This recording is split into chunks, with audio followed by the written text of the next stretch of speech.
What if the answer to financial independence didn't come in the form of dollars or stocks, but in something tangible, real, and historically proven? Good evening, folks, and welcome back to another episode of Silver Dad Knows. Remember, always live with no edits. If this is your first time here, hit that subscribe button now, as you're going to like what I'm about to say. Just begin this evening, folks, I am presenting to you right here a very special piece, a vintage piece, and we're looking at a 1999 maple leaf. The silver maple leaf may not change its reverse design each year, yet its demand only continues to grow, especially now with these vintage pieces. Collectors and investors alike are drawn to its intricate maple leaf design, the .9999 pure silver content, and the appeal of older, lower mintage pieces. While maple leaf coins are not typically associated with low mintage, earlier releases like this 1999 silver maple have significantly lower mintages compared to recent years. And what's really cool is, you can just tell this is a vintage piece. The amount of detail, the amount of quality, a different time to be alive. Many would argue a better time. These are minted by the Royal Canadian Mint. The 1999 silver maple leaf boasts an impressive 4/9 purity, showcasing the mint's commitment to excellence. And excellence is truly what we see. This remarkable purity, however, makes the coin softer, requiring careful storage to protect against scratches. And that's one of the reasons why we see so many scratches on this vintage piece. The shimmering beauty of the coin is a testament to its quality and craftsmanship. The maple leaf, a national symbol of Canada, appears everywhere, from the country's flag to hockey teams, and the emblem of the Royal Canadian Mounted Police. Despite its popularity and collectability, the 1999 silver maple leaf remains accessible, with prices as low as $48 currently with free shipping. This coin is a timeless addition to any collection, offering both beauty and investment potential. Awesome piece right there. Really love it. And before we go any further, I want to give a quick shout out. This is to my always loyal subscriber. This is Titty Young. Inflation is at an all-time high as the Fed continues to print worthless paper money. Gold price is now pretty much out of reach for regular folks, so people will start looking into silver for wealth preservation, and rightfully so. Average Americans barely have $100 in savings. 1 ounce of silver is still better than 0 ounces of silver. Any beginners who are willing to give up a couple of Starbucks and McDonald's for the week can start small. If we don't preserve our wealth, nobody will do it for us. Awesome comment right there coming from Titty Young. And yes, it's like nobody's going to do it for us. Nobody's going to hold our hand to secure our financial destiny. Not only for ourselves, but for our spouses, for our children. And then those after us, folks, we have to do it on our own. And it's very simple. Hey, don't poison your body with all that sugar. Don't even buy Starbucks. Don't buy Dutch Bros. Don't buy Dunkin' Donuts. McDonald's, yuck. It is tasty, but yuck. Destroys your body. And you don't need those extra calories. So, of course, doing without the two every single week, 20, 40, 60, 80, at least $80 to $100 you're going to save. That right there can buy more than an ounce of silver every single month. Something that's actually going to grow and something that's not going to poison your body. And it is very disturbing. Right here, I think it's a joke where Titty Young says the average American barely has $100 in savings. I think it's more like $1,000 in savings. But still, it's like the average American has $1,000, $2,000 to their name. It's like, how do you make that happen? Even people who have 10 grand to their name, it's like if you have a mortgage, you have car notes, you have investments, you have children, you have a spouse. If you only have 10 grand to your name, It's close to nothing now with the cost of living, Everything is excessive now. To have a home, 2 to 3 grand. Even if you're renting it, forget about your mortgage.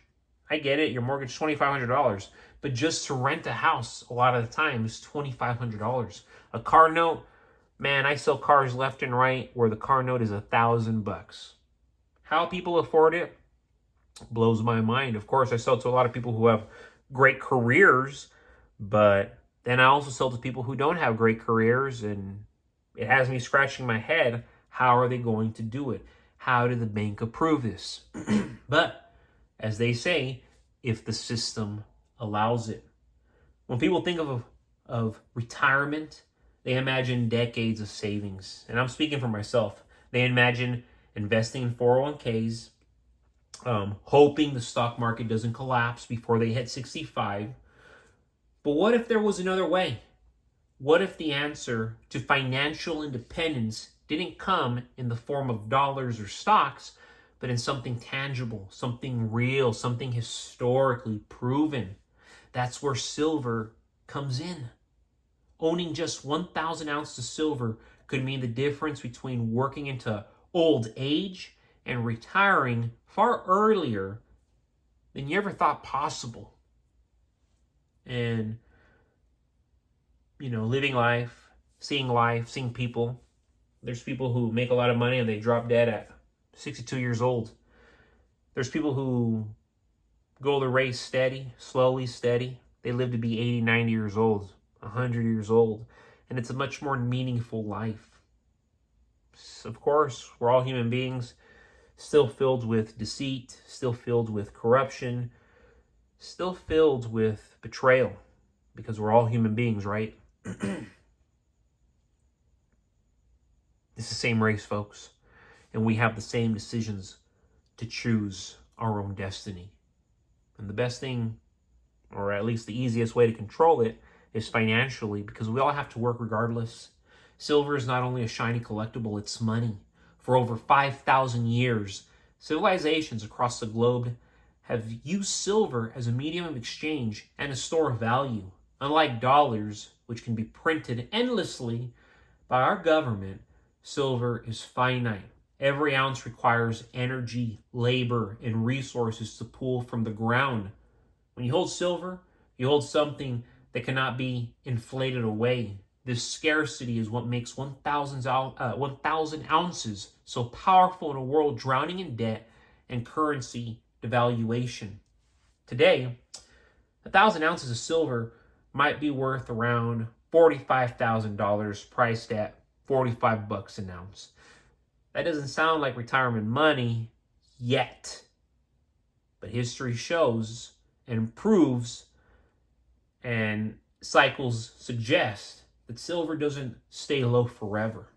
During times of crisis, silver has multiplied in value, sometimes 5-fold or 10-fold in short bursts. If silver rises to $250 an ounce, that same 1,000 ounces suddenly becomes $250,000. That's a $250,000 nest egg, one large enough to create serious financial breathing room. Unlike paper investments, silver protects against systemic risk. Banks can freeze, stocks can crash, and pensions can evaporate. But an ounce of silver in your hand is immune to all of that. In an age of uncertainty, 1,000 ounces acts like a personal insurance policy against the collapse of purchasing power. It's the foundation of an early retirement plan that doesn't rely on Wall Street's nasty, made-up promises. The beauty of 1,000 ounces is its accessibility. Most people assume retirement requires millions of dollars, but stacking silver gradually, an ounce here, 5 ounces there, it adds up quickly. A dedicated stacker could realistically accumulate 1,000 ounces over several years without needing to be wealthy to start.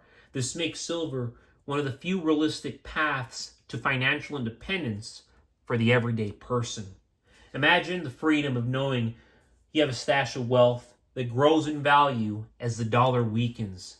That's the essence of early retirement, shifting from the dependence on wages to reliance on assets. Silver bridges the gap. 1,000 ounces means you're no longer tied to the same rat race most people never escape.